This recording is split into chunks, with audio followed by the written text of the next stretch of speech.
Nawa po naging kalugod-lugod sa inyong aming mga awit, aming mga sayaw, at ngayon naman ang puso na iniaalay sa iyo. Kami po ay mananahimik sa iyong panan, makikinig ng iyong salita. Pakabigyan niyo nga po kami ng pusong madaling makaunawa, ng pusong masunurin, at ng pusong madaling tumanggap na iyong katuruan. Pagliwanagin niyo po ang iyong mukha sa aming dako, Panginoon. Mangusap kayo, itaas niyo po ang inyong pangalan, and may you bless your people. We reject and rebuke all work of evil in our midst, all presence of evil, and we ask the Holy Spirit to fill us with your comfort, with your strength, with your anointing. And may you, Father, God of Moses and Abraham, be our messenger today. Speak to us powerfully from your throne. Let your truth set us free. In Jesus' mighty name we pray. Amen. Basahin po natin ang Luke chapter 7, verses 11 up to 13. Soon afterward, Jesus went to a town called Nain, and his disciples and a large crowd went along with him.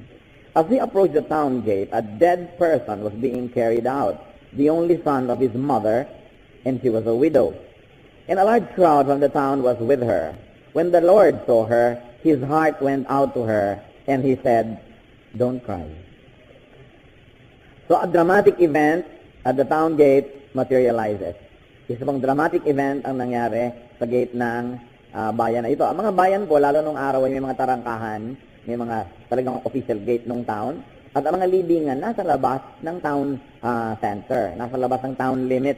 Hindi pwedeng yung bahay mo katabi na yung mga libingan tulad ngayon. Kasi nung araw po yung mga libingan sa atin, malayo rin, pero doon lumakad ng lumakad yung bayan, nakarating na sa libingan, kaya magkasama na kayo na halos, pader lang ang pagitan. But there was this dramatic event at the town gate. What was the event? The Lord and a large crowd were coming in.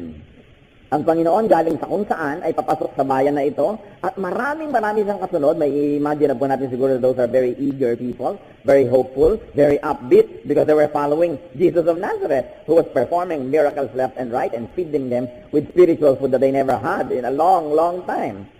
And then, to add contrast to this otherwise very happy event, there was a second group of people. A funeral procession was coming out. Dalawang grupo ng tao nagsalubong sa pintuan ng bayan. Isang masayang pulutong, isang masayang grupo na ang sentro ay ang Panginoong Jesus. At ngayon isang malungkot na grupo, a funeral procession, and the dead was a young man. He was an only son. Siya naman ang sentro ng atensyon. Dalawang grupo, parehong maraming tao na sumusunod, dalawa ang sentro ng atensyon. Yung isa ang Panginoong Jesus, who is life, at yung isa naman, isang young man who was dead. Very dramatic contrast. And then there was the bereaved widow. The bereaved was a widow. Napakahirap. Imagine na mamatayan ang anak.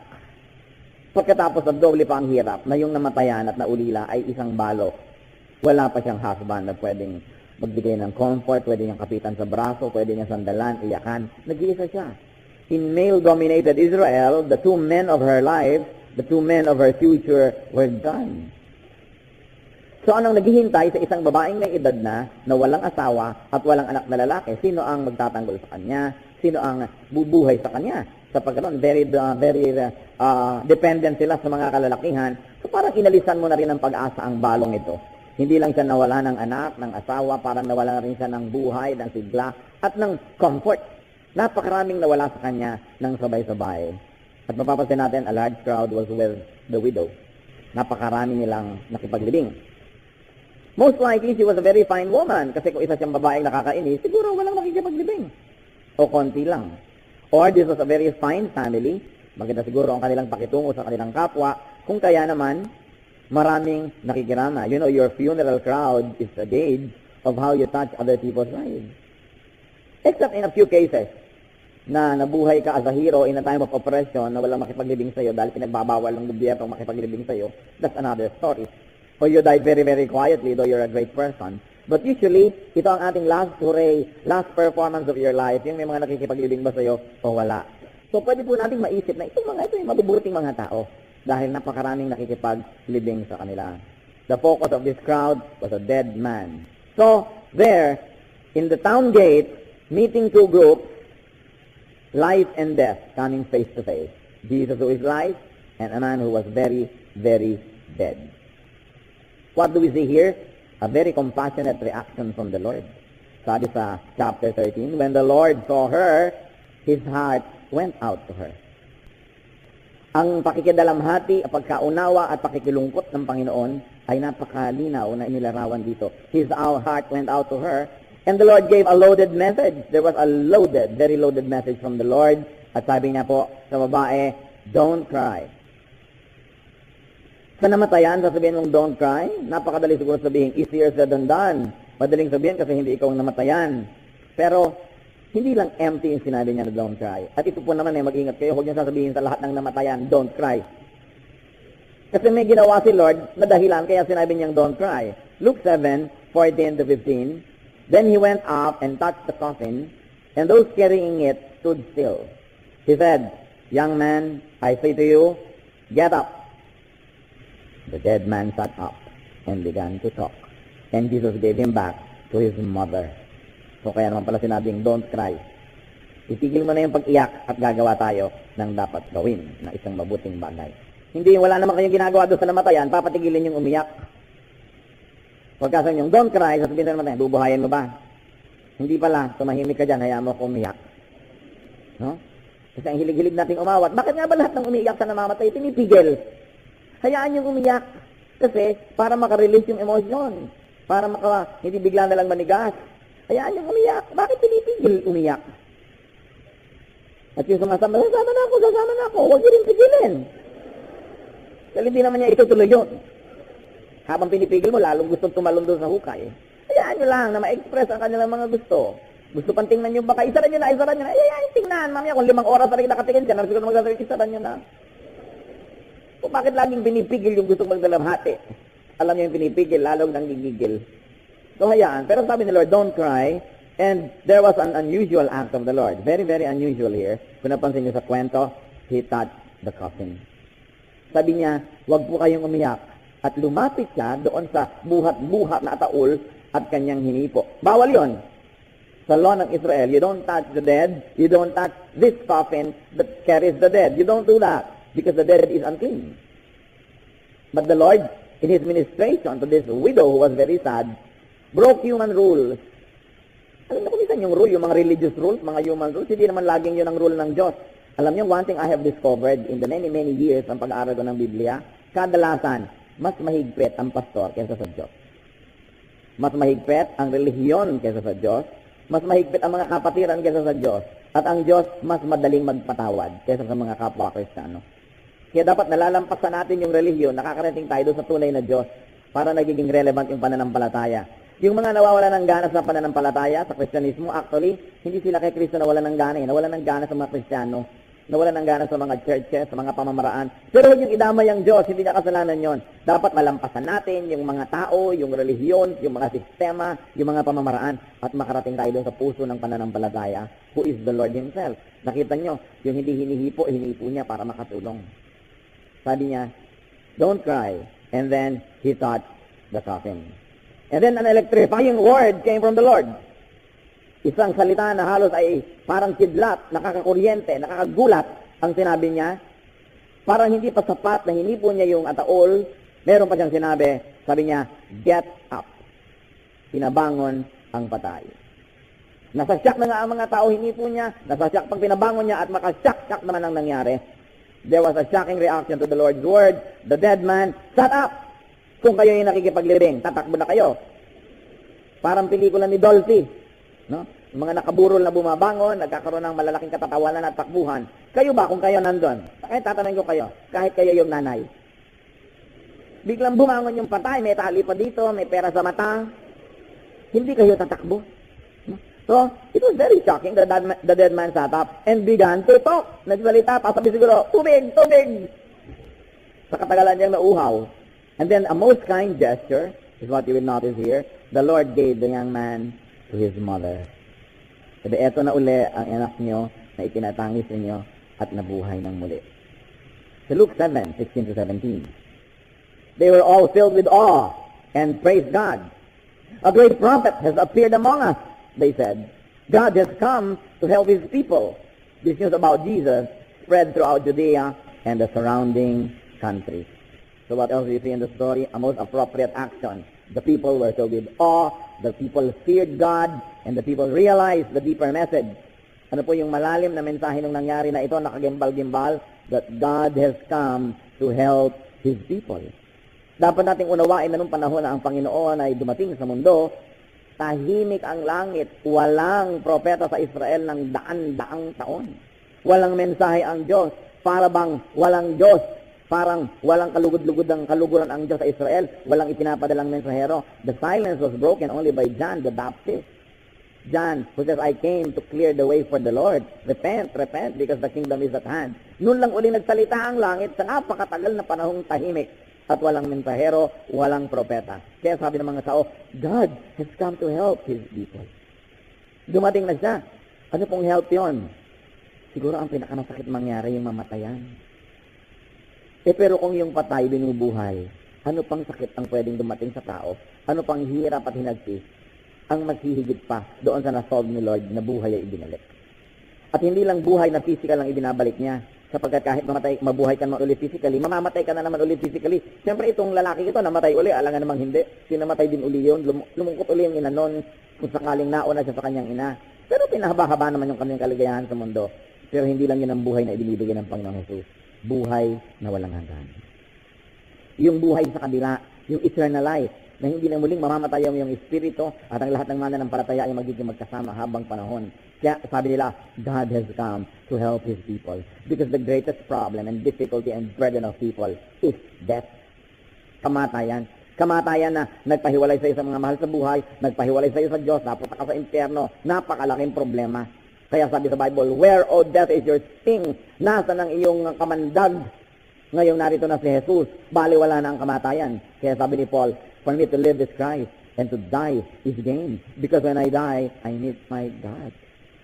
So nawalan ng kamandag, nawalan ng tibo, nawalan ng pananakot at kapangyarihan ng kamatayan dahil kay Jesus. And then, the news about the Lord spread all over the region.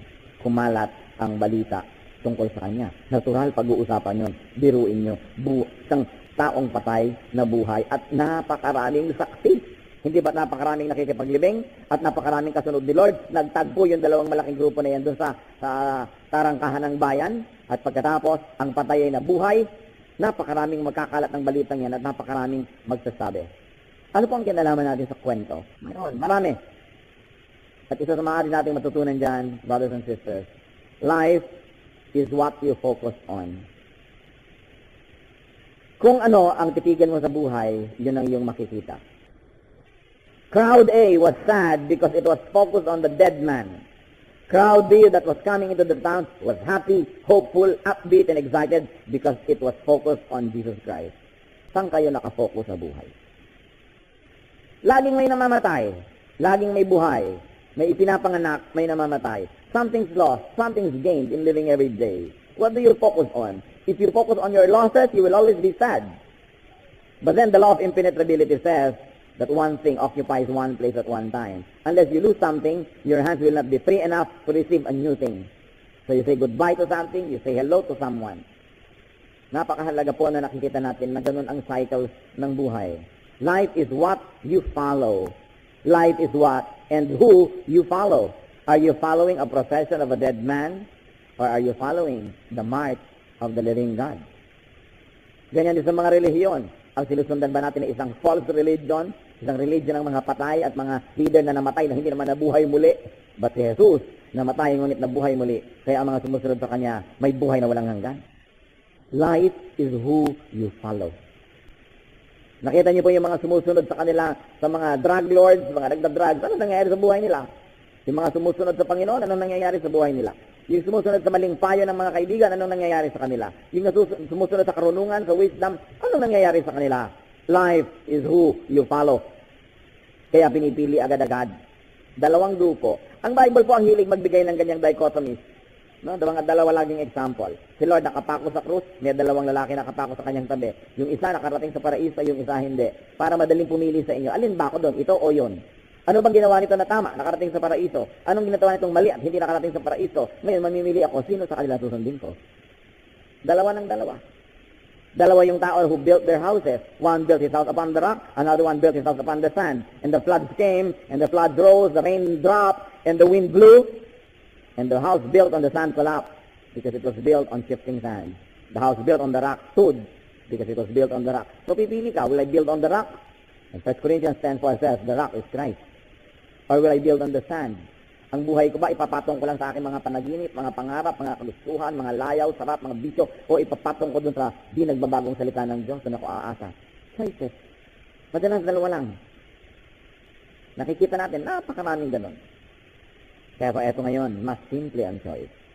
Kaya ba sasama dun sa libing, o sasama kayo dun sa marcha ng buhay ng Diyos? Don't overread. Baka hindi na kayo makipaglibing kahit kailan sa mga tunay na libing. Hindi yan ang sinasabi natin. Kundi, huwag ninyong gawin na ang buhay ninyo, lifestyle nyo, parang laging libing. Lagi na lamang nagmumukmok, lagi na lang nalulungkot, lagi na lang iniisip ang wala. Hindi na tuloy natin na-appreciate kung ano yung nandun. Kaya sinasabi nga nila, life is what you make it. Up to a great extent, it is true. So, you follow the living Lord in His march, or a dead man and his funeral. Who or what do you focus on? Ano ba ang ating pong binibigyan ng focus?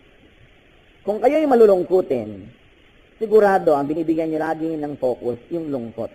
Kaya kayo malulungkutin. Mahilig kayo siguro manood ng mga dramang malulungkot. Mga laging kawawa ang bida, pinagsasasampal na, tinatadyakan, buhay pa rin.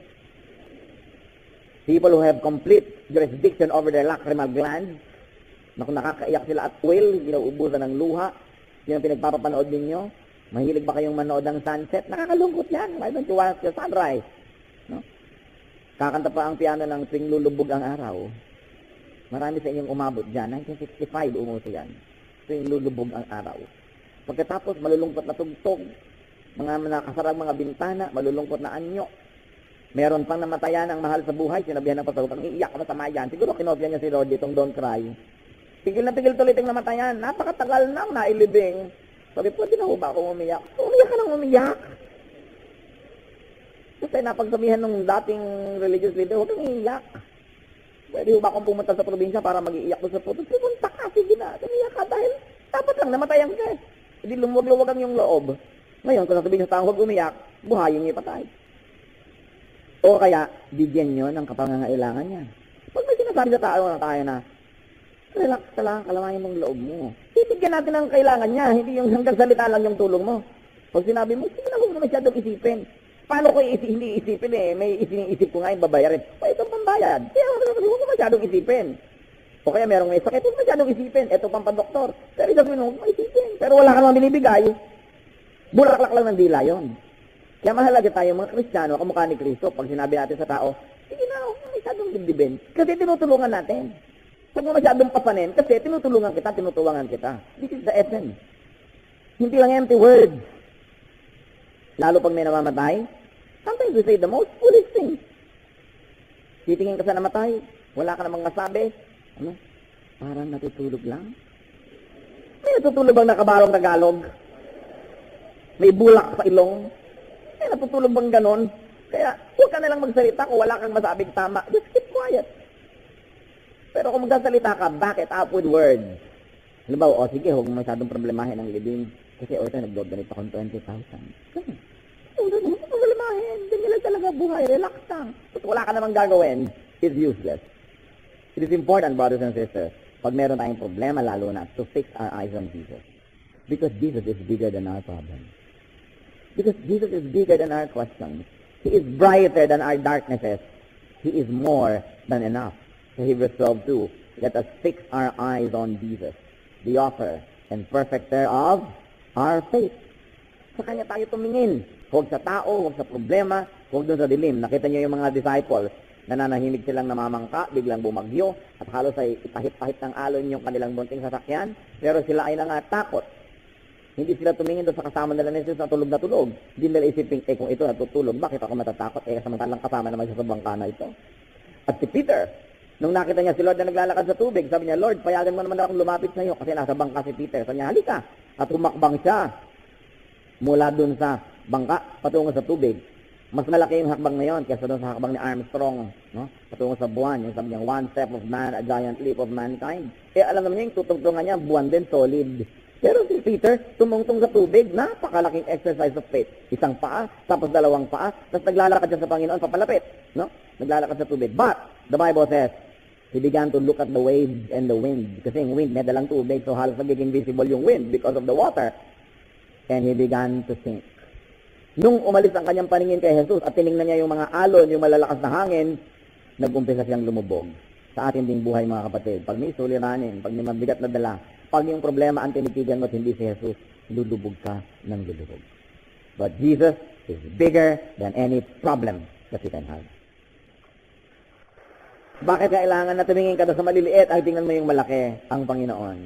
And what else can we learn from the story? Christ sympathized with the bereaved. Siya po ay lubos na nakiisa at lubos siyang nakiramay. Siguro, dahil alam naman ng Panginoon ang mangyayari sa kanyang buhay, naalala rin niya, nakarelate siya sa widow dahil mangyayari rin yon sa kanyang ina dito sa lupa, sa Birheng Maria, because even Mary would become a widow and lose her son, Jesus. At alam natin, no, ang Panginoon ay nakapako sa krus, hindi ang sarili niya inaalala niya si Mary, matanda na, balo na rin, kasi after 12 years old nang mention kay Lord, hindi na na-mention ulit si Joseph. So apparently, namatay na rin, naging balo na rin si Mary. Eto ngayon si Lord, na magiging dapat ay kanyang taguyod sa pagtanda, namatay din. Paano na naman tong balo? Kaya sa John 19:26-27, ay ibinilin ng Panginoon